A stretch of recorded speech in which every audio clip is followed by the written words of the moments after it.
Olá pessoal, tudo bem? Seja muito bem-vindo ao Alfa Tutoriais. Nesse vídeo eu vou te mostrar como você pode ligar para Claro ou até mesmo contratar planos, tá? Vou estar te mostrando esse passo a passo. O primeiro passo que a gente vai fazer é fazer isso tudo dentro aqui do telefone. É aqui que é onde as coisas que a gente precisa estar usando, tá? Então a gente clica em cima. Depois de clicar em cima, a gente vai fazer o seguinte, asterisco 544, jogo da velha, é onde a gente consegue ver saldo e contratar planos ou até botar crédito direto no nosso celular, tá?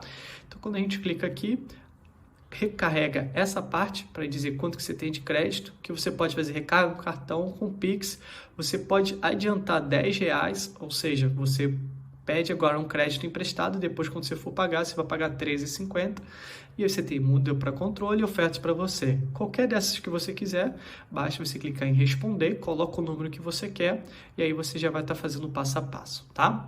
Agora, para vocês ligarem direto para o suporte da Claro e falar com o atendente, basta a gente fazer o seguinte, 1052 e agora ligar.